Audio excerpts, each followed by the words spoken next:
आज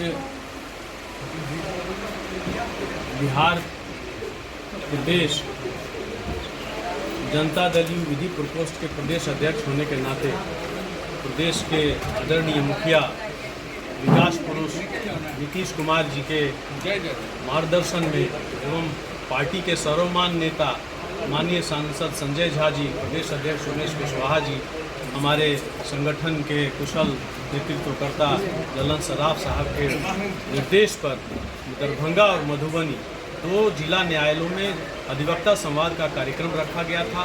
क्योंकि पूरे बिहार के हर न्यायालय में घूम कर अधिवक्ताओं से संबंधित जो भी समस्याएं हैं उसको जो स्टडी करना है, उसके लिए नेताओं का आदेश है कि स्टडी करिए और जो भी समस्याओं का समाधान है वो प्रदेश के मुखिया तक पहुंचाइए ताकि उसका समाधान हो सके। क्योंकि हमारे प्रदेश के जो मुखिया हैं विकास पुरुष नीतीश कुमार जी शुरू से अधिवक्ताओं के लिए चिंतित रहे हैं। 2005 में उन्होंने न्याय मित्र की बहाली करके और ग्राम कचहरी को जो उनसे अधिवक्ताओं का जोड़ने का काम किया, जहां लाखों लाख मुकदमों का निपटारा हुआ। अभी वर्तमान में उन्होंने बहुत सारे नोटरी पब्लिक की 800-900 नोटरी पब्लिक की बहाली कर दी और इसी के क्रम में जितने भी GP, PP, APP, special PP की भी बहाली होने वाली है ताकि जो एक परिवर्तन का बयार पूरे बिहार में बह रहा है, जो विकास की गंगा पूरे बिहार में बह रही है। आज पटना से जब मैं चलता हूं तो गूगल दिखाता है कि मधुबनी आने में आपको 5 घंटे लगेंगे या 4 घंटे लगेंगे, मैं 3.5 घंटा में मधुबनी पहुंच जाता हूं। आप अधिवक्ता संघ की बैठक कर रहे हैं, लेकिन आज भी अधिवक्ता संघ अपने बेसिक समस्याओं से जूझ रहे हैं, आर्थिक समस्याओं से जूझ रहे हैं, उसके लिए क्या? देखिए, पूरे बिहार में अधिवक्ताओं की बेसिक समस्याएं हैं, जो बैठने की समस्याएं, जो सीटिंग अरेंजमेंट है। हम लोग 5 पॉइंट पे काम कर रहे हैं कि अधिवक्ताओं को पूरे बिहार में, विशेषकर महिला अधिवक्ताओं को, चूँकि उनकी संख्या आज के दिन में बहुत ज़्यादा बढ़ी है, महिला अधिवक्ताएं जो नीतीश जी के द्वारा आरक्षण का लाभ दिया गया है, उससे हमारे न्यायालय में महिला जज और जितनी महिला अधिवक्ताएं आ गई हैं तो उनके sitting, separate sitting place, pink toilet की व्यवस्था, ई लाइब्रेरी की व्यवस्था। क्योंकि आज अब ये जो अधिवक्ता समाज है ये एकदम अपडेट रहेगा तभी न्यायालय में आगे बढ़ सकेगा। इसीलिए ई लाइब्रेरी की व्यवस्था के साथ साथ जो हमारा अधिवक्ता समुदाय है इसके लिए जो इंश्योरेंस की योजना है, उनके इलाज के लिए मिनिमम कम से कम जो अन्य राज्य 5 लाख रुपए दे रहे हैं इलाज के लिए, और जो गंभीर बीमारी का इलाज है उसके लिए 10 लाख रुपए का की व्यवस्था जो, और झारखंड में पेंशन स्कीम चलाई जा रही है।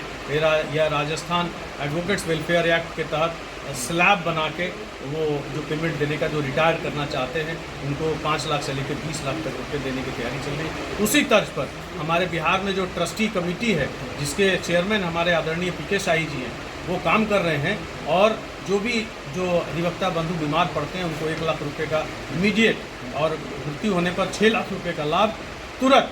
आज हमारे यहाँ कोई भी डेथ क्लेम पेंडिंग नहीं है, उसको हम लोग लाभ पहुँचाने का काम कर रहे हैं। अगर पूरे बिहार की आरक्षण की जो नीतीश कुमार जी बार बार बात करते हैं महिलाओं का आरक्षण की, तो अब वो क्या अधिवक्ताओं में भी आरक्षण की चर्चा चल रही है? देखिए, हमारे यहाँ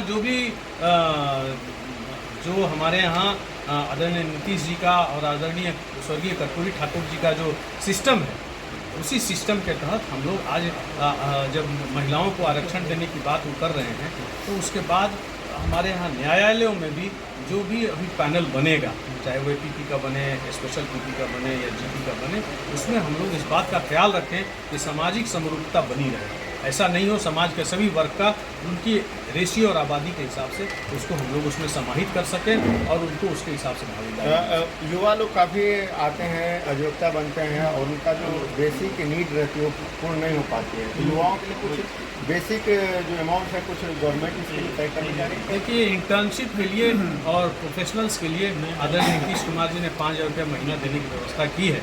लेकिन आज जो युवा अधिवक्ता आ रहे हैं, न्याय मित्र में जो लोग ज्वाइन कर रहे हैं उनको तो शुरू में सपोर्ट 5 साल मिल रहा है। उनको पहले 7,000 8,000 मिलता था, अभी फिर बढ़ाने की वो लोग बात कर रहे हैं। देखिए कितना बढ़ के होता है, तो ये एक सपोर्ट मिलेगा और उसके बाद उनको 5 साल अगर उनको सपोर्ट मिल गया तो चाहे मर्जी जितनी प्रैक्टिस करें।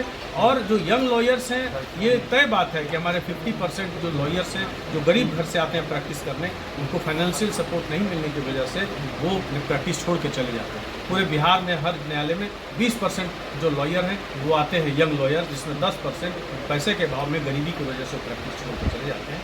हम लोग प्रयास कर रहे हैं कि वैसे गरीब लॉयर्स को शुरुआत के दिनों में कम से कम उसको कुछ फाइनेंशियल सपोर्ट की व्यवस्था कर दें ताकि उनको प्रैक्टिस छोड़ के जाना नहीं पड़े। कुछ और पैसा ऐसा है, वकालत हो या पत्रकारिता, दूसरे के लिए लड़ते लड़ते अपने लिए कुछ नहीं हो पाता है। नहीं, देखिए पत्रकारिता में आपकी व्यवस्था कुछ थोड़ी अलग है, क्योंकि आप दूसरे के लिए लड़ते हैं और लेकिन आप लोग अपने व्यवस्थापक के भरोसे रहते हैं, और हम लोग जो दूसरे के लिए लड़ते हैं वो व्यवस्थापक के भरोसे नहीं रहते हैं। वो हमारे टैलेंट और मेरे जो महीने का 10-20 हज़ार रुपया कमा लेता है, लेकिन वो किसी इंस्टीट्यूशन या किसी अपने गार्जियन के ऊपर निर्भर नहीं करता है। इसीलिए थोड़ा सा डिफरेंस है हमारे पत्रकार में और हमारे लॉयर में। लॉयर्स हमारे जो है ना वो लर्नेड कहे जाते हैं, विद्वान अधिवक्ता। तो विद्वान अधिवक्ता अपनी विद्वत्ता की कलाकारी दिखा के और कुछ नहीं। आप ये मैं आपको विश्वास दिलाता हूँ कि बहुत कम समय में आदरणीय नीतीश कुमार जी ने मुझे विधि प्रकोष्ठ का प्रदेश अध्यक्ष भी बना दिया, और उसके बाद जो बिहार राज्य न्यास बोर्ड है उसका माननीय सदस्य भी बना दिया। लेकिन मैं पूरे बिहार के एक एक न्यायालय में दौड़ के और उनसे मेमोरेंडम ले रहा हूँ, और वो उसको आदरणीय मुख्यमंत्री जी तक पहुँचाने का काम कर रहा हूँ, जो हमारे राष्ट्रीय कार्यकारी अध्यक्ष, यानी कि यह संदेश आप आगे पहुँचाने का काम कर रहे हैं। और उसको एग्जीक्यूट कराने के लिए भी हम यथासंभव प्रयास कर रहे हैं, कि चूँकि खाली घूमने से और नेतागिरी चमकाने के लिए हम नहीं आए। हम बेसिकली लॉयर्स हैं, लॉयर्स का दुख दर्द समझने आए हैं, और उनको हमारे नेता तक पहुँचाने का काम हम अवश्य करें। पूरे बिहार में